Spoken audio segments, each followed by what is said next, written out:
यार दोस्तों, मैंने अभी जो है आपको class 10th English section D के क्वेश्चन आंसर्स का पार्ट 1 भेजा था। और अब मैं जो है आपको ये class 10th English section D के क्वेश्चन आंसर्स का पार्ट 2 वीडियो बना रहा हूँ और भेज रहा हूँ। तो जो पार्ट 2 के बचे हुए क्वेश्चन आंसर्स हैं सेक्शन डी के क्लास 10th के, उसको मैं पढ़ रहा हूँ। तो पहला देखिएगा, वाई वॉज, ये फुटप्रिंट्स विदाउट फीट है। पहले वीडियो में जो है आपका हिच फर्स्ट फ्लाइट जो बुक है उसके जो लेसन्स है और जो उसके पोएम्स हैं उसके शॉर्ट आंसर और लॉन्ग आंसर क्वेश्चंस हैं। अब मैं आपको जो है फुटप्रिंट्स विदाउट फीट के क्वेश्चन आंसर्स भेज रहा हूँ। इसी के ठीक नीचे जो है लॉन्ग आंसर क्वेश्चंस भी हैं। तो मैं पढ़ रहा हूँ, आप ध्यान से सुने। पहला प्रश्न है, why was Mrs Pumphrey worried about Tricki. जो मिसेज पैम्परी थी वो ट्रिकी के बारे में चिंता में क्यों थी? तो आंसर है, Mrs Pumphrey is worried about Tricki because he is unwell. Mrs Pumphrey जो है ट्रिकी के बारे में चिंता में इसलिए है क्योंकि वो ठीक नहीं है। अनवेल मतलब है ठीक नहीं, उसकी तबीयत खराब है। He has refused to eat food and had bouts of vomiting. उसने खाना खाना बंद कर दिया है और उसको बहुत उल्टियां हुई हैं। बाउट्स ऑफ वॉमिटिंग का मतलब होता है उल्टियां होना। Question number 2, how did Mrs Pumphrey and her servant behave when Tricki was being sent to the surgery. Mrs Pumphrey और उसके जो नौकर था उसने कैसा बिहेव किया जब ट्रिकी को सर्जरी मतलब ऑपरेशन के लिए ले जाया जा रहा था हॉस्पिटल। तो आंसर है, when Tricki was about to be hospitalised, Mrs. Pampri felt very sad. She had tears in her eyes. Her servant was also anxious.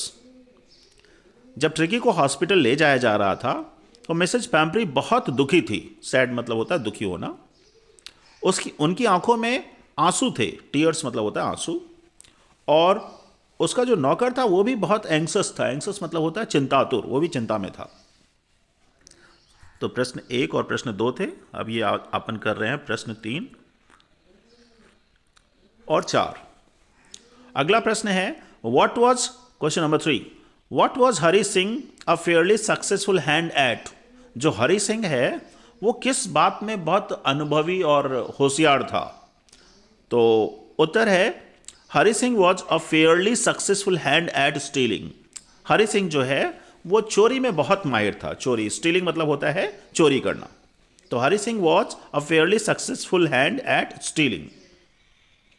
Question number 4, what does Hari Singh get from Anil in return for his work. Hari Singh जो है अपने काम के बदले में अनिल से क्या लेता था, या अनिल हरी सिंह को उसके काम के बदले में क्या देता था? तो आंसर है, Hari Singh got education and food in return of his work for Anil. Hari Singh जो है उसको अनिल एजुकेशन मतलब शिक्षित करता था, पढ़ाता था और साथ ही साथ उसको खाना भी देता था उसके काम के बदले में। क्वेश्चन नंबर 5 से आगे पढ़ेंगे हम लोग। Why had Fowler wanted to meet Ausable. Fowler जो है, जो कि एक राइटर था, लेखक था, जिसको एक मैगजीन लिखनी थी, तो वो ऑसेबल से क्यों मिलना चाहता था? तो फाउलर, स्पेलिंग गलत है, थोड़ा देख लीजिएगा। FOWLER होनी चाहिए, यहां पे FLOWER है। इसको सही कर लीजिएगा, FOWLER। क्वेश्चन में सही स्पेलिंग लिखी हुई है। Fowler wanted to meet Ausable to find out how Ausable handled some exciting events and cases in his profession. Fowler जो है ऑसेबल से इसलिए मिलना चाहता था क्योंकि वो ऑसेबल से जानना चाहता था कि जो वो इवेंट्स होते हैं, मतलब वो जासूस था ऑसेबल, तो जो जासूसी के इवेंट्स होते हैं, जो घटनाएं होती हैं, उसको वो कैसे हैंडल करता है, कैसे डील करता है। फिर से पढ़ रहा हूं मैं। Fowler wanted to meet Ausable to find out how Ausable handled some exciting events and cases in his profession. Number 6, what does Horace Danby like to collect. Horace Danby को क्या इकट्ठा करना पसंद था? तो आंसर है, Horace Danby likes to collect rare and expensive books. Horace Danby जो है उसको रेयर और महंगी किताबें इकट्ठा करना पसंद था उसको। Next, number 7, how did the invisible man become visible? How did the invisible man become visible? जो इनविजिबल मैन, अदृश्य आदमी था, वो दिखने कैसे लगा, विजिबल कैसे हो गया? तो आंसर है, Griffin the invisible scientist first became visible when he happened to step in some mud which caused him to leave footprints as he walked. Griffin जो अदृश्य रूप से एक वैज्ञानिक था, वो पहली बार लोगों को तब दिखा जब ही वो जा रहा था तो रास्ते में मड मतलब कीचड़ मिला जिसमें कि उसका पैर पड़ गया, और जब पैर पड़ गया तो जब वो चल रहा था तो उसके फुटप्रिंट्स जो है सड़कों पे या टाइल्स पे दिखने लगे। तो इससे वो लोगों को ऐसा लगा कि कोई व्यक्ति चल रहा है जिसके पैरों के निशान दिख रहे हैं। Question number 8, why was the invisible man wandering in the streets?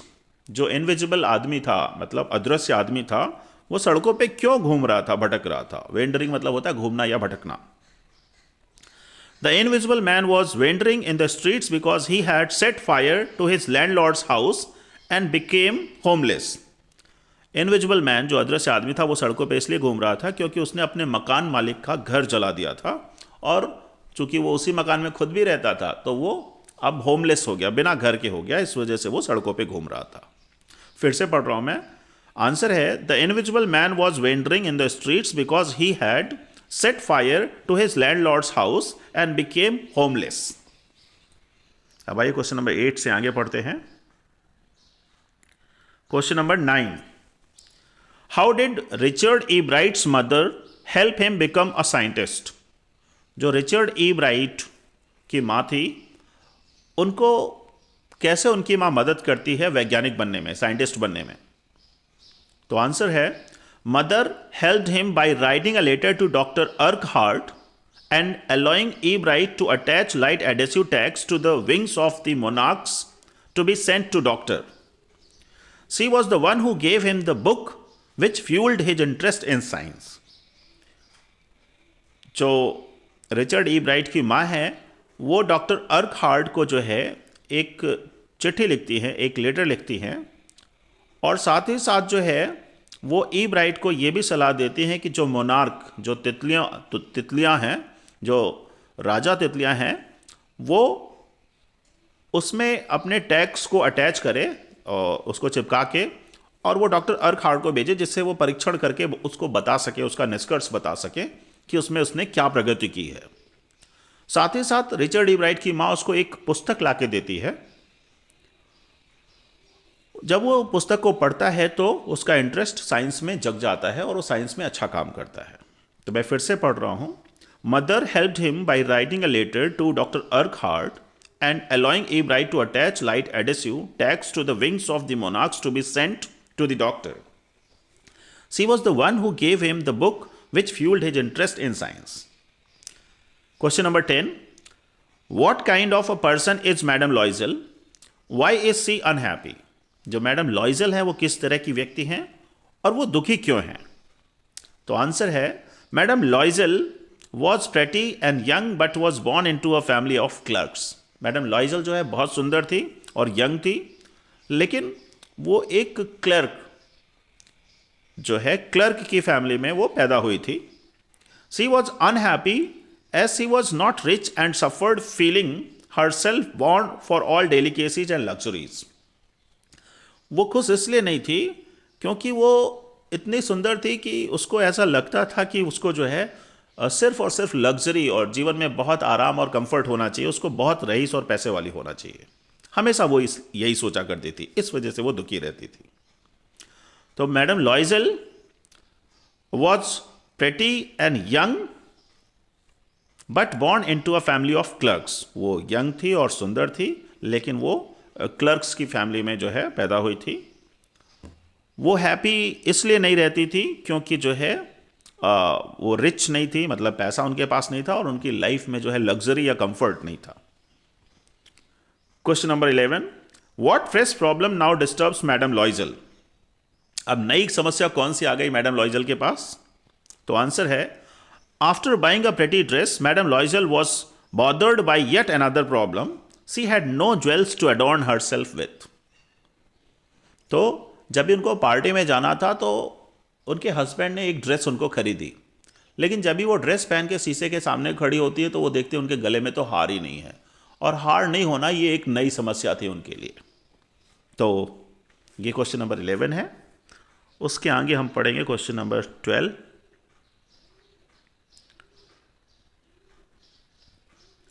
How do they replace the necklace. Madam लॉइजल और उनके हस्बैंड ने वो जो नेकलेस उन्होंने लिया था मैडम फॉरेस्टियर से, उसको कैसे उसको रिप्लेस किया। जब खो गया था तो उस नेकलेस के बदले उन्होंने दूसरे नेकलेस को कैसे दिया। तो आंसर है mister and madam लॉइजल replace the necklace by buying a new one with the same design. The new necklace cost them 36,000 Franks. जो मिस्टर और मैडम लॉइजल थे, हस्बैंड वाइफ, दोनों ने जो है एक नया नेकलेस खरीदा है ना ज्वेलरी शॉप से, उसी डिजाइन का खरीदा, और ये नेकलेस उनको 36,000 फ्रैंक्स का पड़ा था। तो इस तरीके से उन्होंने एक नया नेकलेस मैडम फॉरेस्टियर जिनसे उन्होंने लिया था उनको दिया। क्वेश्चन नंबर 13 से आगे पढ़ेंगे हम लोग। Why is Bholi's father worried about her. Bholi के जो पिता हैं उसके बारे में चिंता क्यों कर रहे हैं।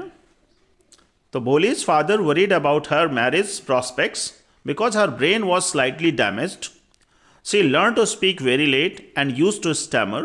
Her face and whole body was covered with pock marks.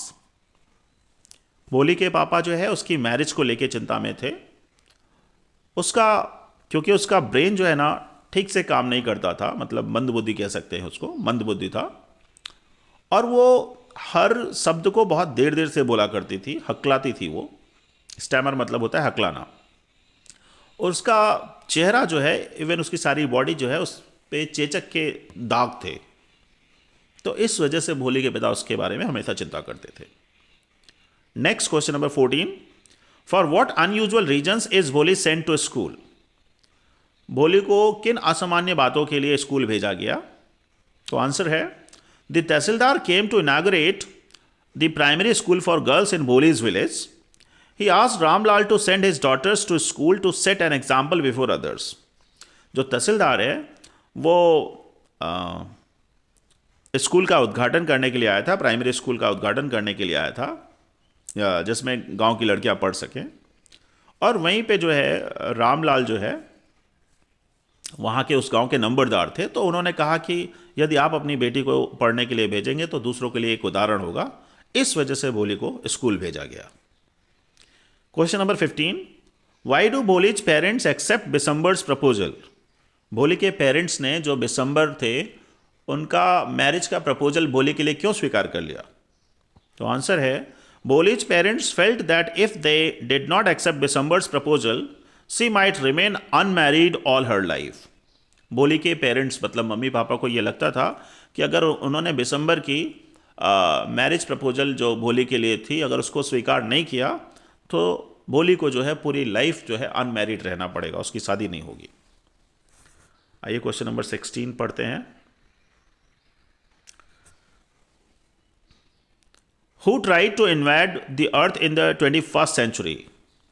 21वीं शताब्दी में पृथ्वी पर कौन आक्रमण कर रहा था। इन्वेड मतलब होता है आक्रमण करना।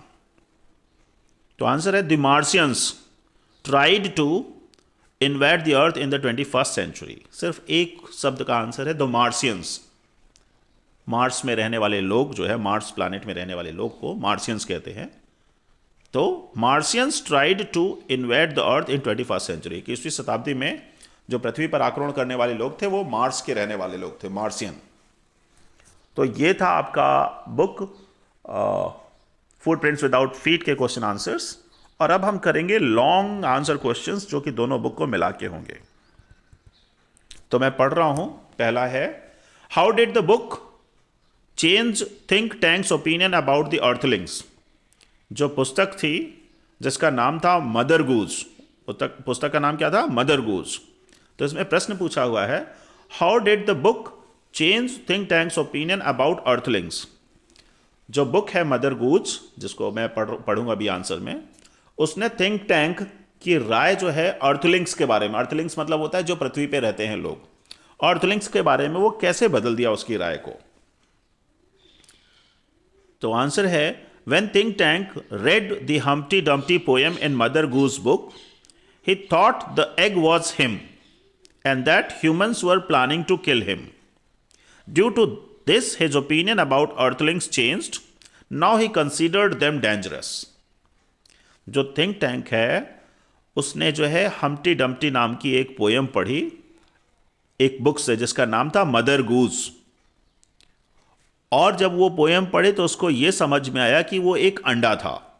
कौन अंडा था? एक थिंक टैंक खुद ही एक अंडा था, और उसको ये लगता था कि जो ह्यूमंस हैं, जो धरती पे रहने वाले लोग हैं, वो उसको मारने की योजना बना रहे हैं। ड्यू टू दिस, इसी वजह से उसकी जो राय है अर्थलिंग्स, अर्थलिंग्स मतलब धरती पर रहने वाले लोगों के बारे में, वो बदल जाती है। अब वो सोचता है कि जो धरती पे लोग रहते हैं वो बहुत डेंजरस हैं, खतरनाक हैं। तो ये क्वेश्चन नंबर 1 था लॉन्ग आंसर क्वेश्चन का। नेक्स्ट है question number 2। What is the story about the Kodavus people descent? जो कोडावू लोग हैं इनकी उत्पत्ति के बारे में क्या कहानी है? डिसेंट मतलब होता है उत्पत्ति। तो आंसर है a part of Alexander's army moved south along the coast and settled there only when they were unable to return to their country. These people married amongst the locals and their culture remains alive even to this date.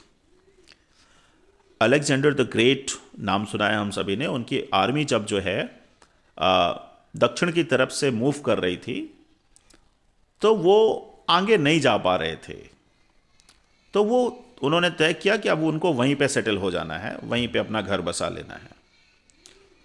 उन्होंने वहीं पे अपना घर बसाया, वहीं के local लोगों से वहाँ पे शादियाँ की, और इस तरीके से उनकी जो संस्कृति है कोडावूज की, वो संस्कृति आज भी जो है जीवित है।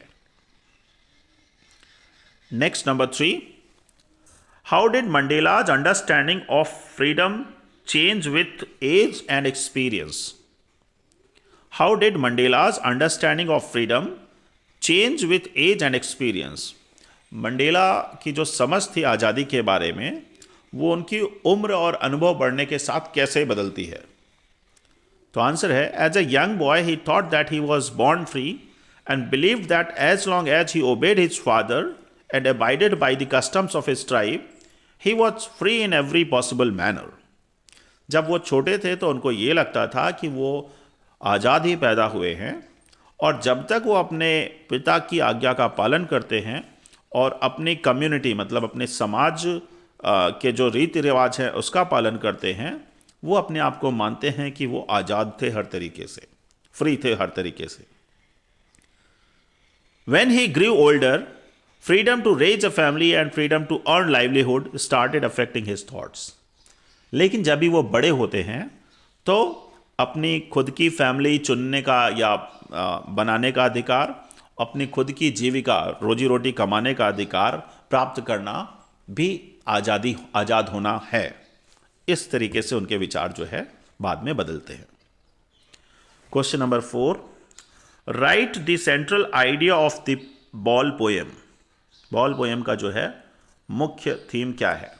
तो आंसर है in this poem the boy loses his ball. इस कविता में लड़का जो है अपनी बॉल खो देता है। ही इज़ वेरी सैड, वो बहुत दुखी है। The poet can buy him another ball, कवि जो है उसको दूसरी बॉल खरीद सकता है, but he does not want to do so, लेकिन वो नहीं खरीदता है। He wants that the boy must learn the bitter truth of life, that everyone can suffer the loss of something dear. कवि क्यों नहीं खरीदता उसको? क्योंकि वो चाहता है कि उस लड़के को जो है ना, जीवन की इस कड़वी सच्चाई का पता लगना चाहिए कि जीवन में हर कोई कुछ ना कुछ कीमती चीज जो उसको बहुत प्रिय होती है खोता है। The central idea of the poem is the sense of loss in life. Loss is a fact of life. जो इस कविता का मुख्य जो बात है इस कविता की, वो जो है जीवन का ही खो जाना है, और खोना या नुकसान होना जो है ये जीवन के सबसे अनिवार्य लेसन है, सबसे अनिवार्य पाठ है। The sooner man learns to tolerate it the better it is. आदमी जितनी जल्दी इस खोने को या नुकसान होने को समझ जाएगा वो उतना ही अच्छा हो जाएगा। Next question number 5, how does the tiger feel in the zoo? What would the tiger do in a forest? What message do you get from this poem? Tiger जो है वो चिड़ियाघर में, जू में कैसा महसूस करता है? जब भी वो फॉरेस्ट में होता है तो वो क्या करता है? इस poem tiger in the zoo से आपको क्या मैसेज, क्या संदेश मिलता है? तो आंसर है, the tiger feels very helpless in the cage. Cage में, पिंजड़े में जो टाइगर है वो अपने आप को बहुत असहाय महसूस करता है। He stares with hope at the brilliant stars shining in the sky. वो आसमान में रात में जो सितारे, स्टार्स जो चमक रहे हैं उनको बड़ी उम्मीद के साथ देखता है। He hopes for the day when he would be able to run free in the wild forest. वो उस दिन की उम्मीद करता है जब वो, है ना, पिंजड़े से आज़ाद होकर अपने जंगल में जाएगा। The message conveyed by the poem is that just like humans, animals too long for freedom and do not like being in cage. इस कविता का एक ही मैसेज है कि जैसे इंसान होते हैं वैसे ही जानवरों को भी जो है ना आज़ादी पसंद है, उनको भी पिंजड़े में रहना पसंद नहीं है। Next number 6, why did Anil not hand the thief over to the police? Do you think most people would have done so? In what ways is Anil different from such employers? आपको क्या लगता है कि अनिल ने उस चोर को police को क्यों नहीं दिया? थीफ मतलब होता है चोर। आपको ऐसा लगता है क्या कि अगर अनिल की जगह बाकी लोग होते तो वो ऐसा ही करते, उसको पुलिस को दे देते? In what ways is Anil different from such employers? Anil जो है बाकी लोगों से कैसे अलग है? Anil does not hand over the thief to the police because he realised that Hari had learned his lesson. Anil जो है चोर को पुलिस को नहीं देता है क्योंकि उसको पता चल जाता है कि हरी ने जो है, जो उसको सीखना चाहिए था, जो पाठ सीखना चाहिए था, वो उसको समझ में आ गया। And had changed for better. और अनिल ने जो है ना ये भी पता कर लिया था हरी के बारे में कि अब वो पूरी तरह से सुधर गया है।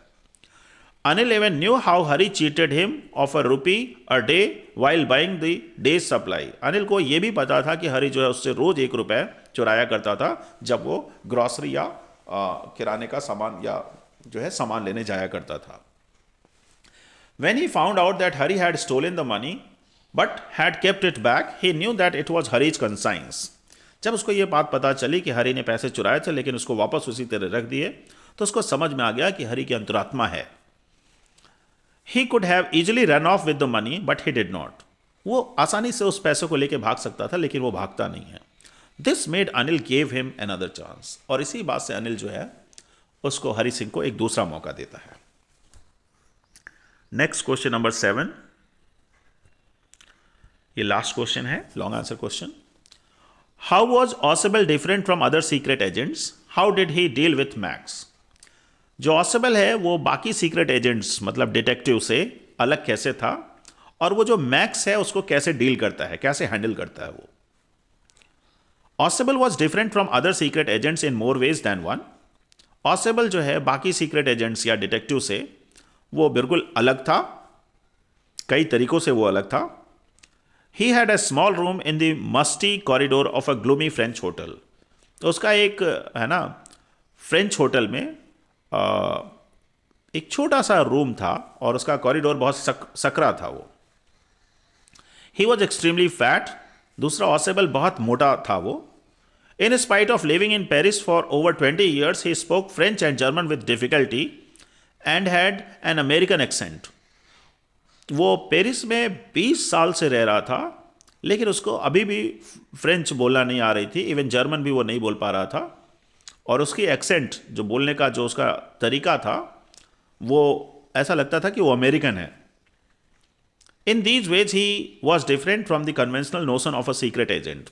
इस तरीके से वो जो है ना ऐसा लगता ही नहीं था कि वो सीक्रेट एजेंट है या कोई डिटेक्टिव है।